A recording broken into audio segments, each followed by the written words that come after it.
Good morning, class. My name is Nosa, and today I'm here to discuss primary and secondary resources. Knowledge is power. Information is liberating. Education is the premise of progress in every society and in every family. Before we start, I just want you guys to look at a quote by the late, great UN Secretary Kofi Annan.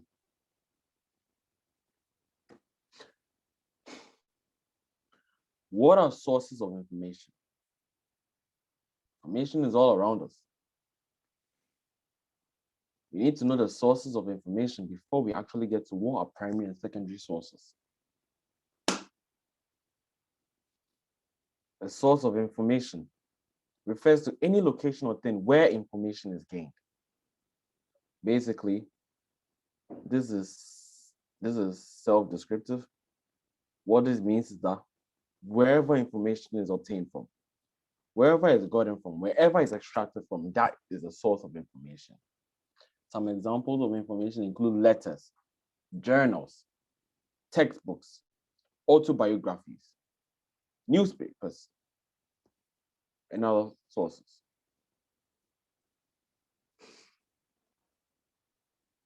Sociologists in our world are responsible for research behind the social lifestyle of humans. They are responsible for research for finding out how human beings behave, how human beings interact, how they move, how they speak, how they talk in their day-to-day lives, how they behave in front of people, how they behave in different situations, in their workplace, in their school life, and many more. During this research, lots of research methods are used. Questionnaires, observation method, interviews, and all these produce considerable amounts of data. Some amount of data may be qualitative, that is, it's been written in word descriptive form, or quantitative, using numerical form to describe such information. Now, data can be gathered by the sociologist as he carries on with research. As the sociologist is working, as he is researching, as he's trying to obtain information, yes, data can also be gathered.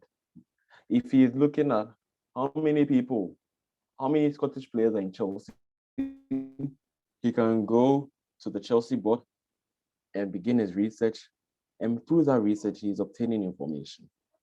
Now, other than that, already existing data can be the compass of history research. Basically, what this means is that someone's work, someone's piece of information can be used by the sociologist mentioned to guide him, to lead him, to find results for his research. Therefore, there are two sources of data sociologists can use, and these are primary and secondary sources of data.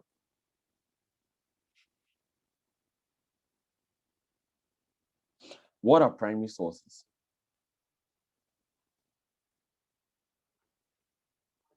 These primary sources are sources of information chronicled during the time of events. Another definition is that it's information obtained firsthand by the researcher. Primary sources are obtained from the time of the event. For example, World War II. If I go to a farmer who has experienced the World War II and I tell him to explain briefly what happened, how did it go about, what he's going to tell me is going to be original, it's going to be a primary source. Why? Because he experienced this himself. So he knows firsthand how it was. Now, because he knows, because he experienced it firsthand, what he's going to tell me, what he's going to explain to me is going to be raw information and firsthand evidence. Now, because it's raw, because it's firsthand, they are often viewed as highly valid. They have not been altered, they have not been changed, they've not been revised by any other person. It is with that person who experienced it. That's why it's highly valid. So some examples of primary sources of data, they include speeches, videos, photographs, letters, and autobiographies. So to summarize it all with primary sources, it just gives you direct access to the subject of research. And in sociology and in research, this is a powerful tool to use. For every pro, there's a con. Now, for primary sources, yes, it's powerful, but there are some disadvantages. So we are going to look at the advantages and the disadvantages of primary sources. They are legit. There's an advantage. No alterations in the work is present. It's from that person who experiences. So let's take a look at the farmer again. It is from him. He's explaining it to me himself. Everything I'm going to write down as a sociologist, as a researcher, is based off the farmer's experience. So that means it's going to be legit. Now, they are fully detailed. It hasn't been summarized. It hasn't been summarized by any third party. It has not been summarized by any journalist. It has not been summarized by any politician. So it leads to further explanations of a subject. It leads to further explanations of the World War. For example, books can tell us about the destruction of the buildings or the destruction of the economy. But this farmer can tell us how people in the area felt, how people in neighboring countries coped, what they did, what they didn't do, how they were living, in addition to the destruction of the economy and the destruction of infrastructure. Now, some disadvantages. Although it's powerful, the primary sources are incredibly potent. There may be superfluous content in there. With primary sources, it is not revised. So a lot of unnecessary detail may be present in there. A lot of unnecessary detail, which can overcomplicate the work and render it useless over time. Another disadvantage, analyzing such works, it may be lengthy and time-consuming. With primary sources, because they are so long, it takes a lot of time to analyze the work. It takes a lot of time to evaluate it. It takes a lot of time to deal with the superfluous or the extraneous details that are present in the primary sources. Therefore, it makes it so long and it takes a lot of time to deal with it. Let's move to what we know as the secondary sources.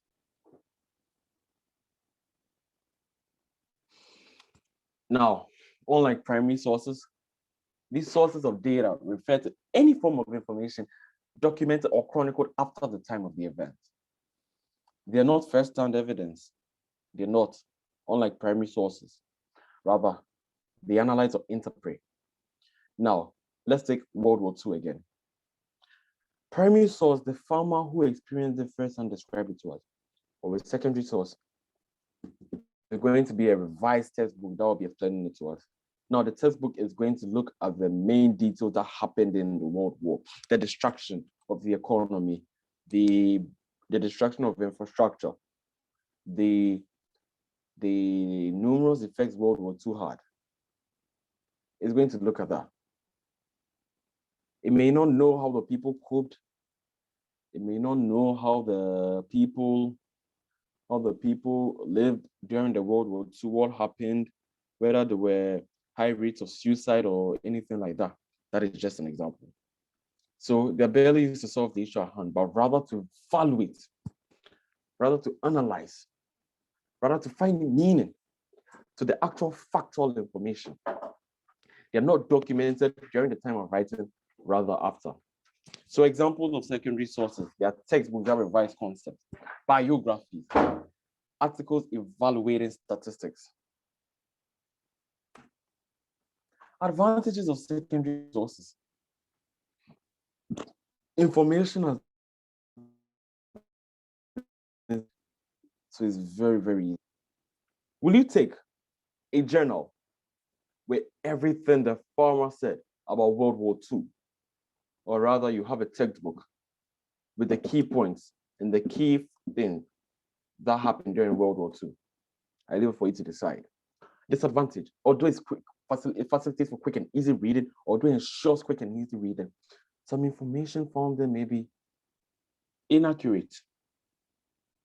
Information found there may be inaccurate.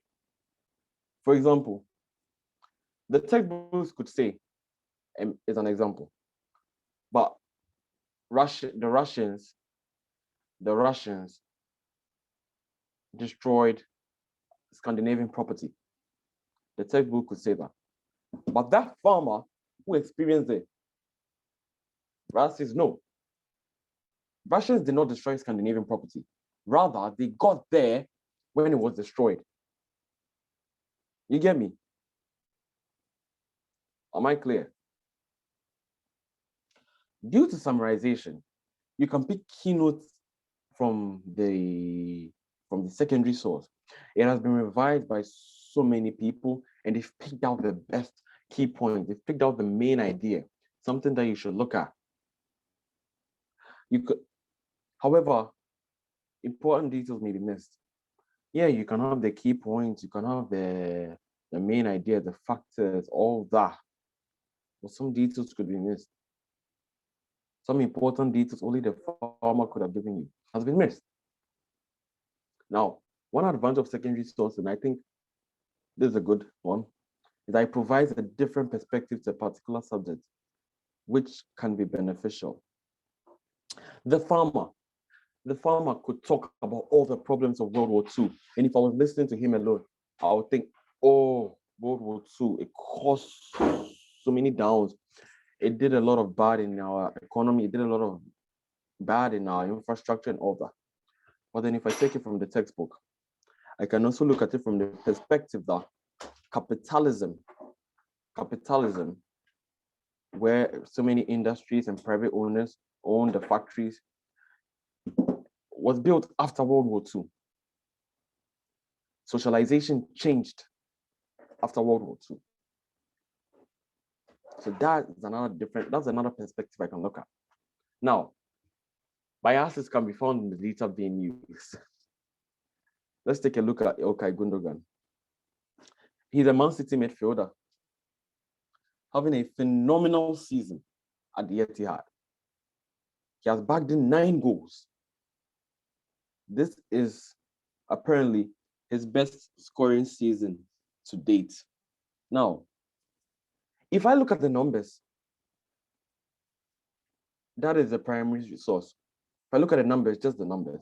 However, if someone takes the time to revise it, to analyze it, why he's scoring his expected goals per game, that becomes the secondary source. Now, in that secondary source, he can also put the blah, blah, blah, blah, blah, blah, blah. Gundogan, Ilkay Gundogan is now the world best number 8. That has not been proven. That is just his opinion. Therefore, it makes it biased. Am I clear? I hope I am. Now, differences between primary and secondary resources. Primary sources are recorded during the time of the event, of course, and secondary sources are recorded after the time of the event. Primary sources are used to solve issues firsthand, while secondary sources are mainly used to analyze primary sources. Now, this is just a diagram of primary source and secondary source. You see that here is white. The primary source is white. Why is it white? Because it's pure. It has not been changed, has not been refined, therefore it's white. Secondary sources have been altered, reviewed, it has been opined, a lot of opinions in there, a lot of bias. So the gray color represents that. You know, there may be a lot of impurities in there. That's why I made it a color. Now, before I end this presentation, is this speech delivered by Martin Luther King Jr., a primary or secondary source. You can write the answer down in your books, in your notebooks, in your journals, or anything.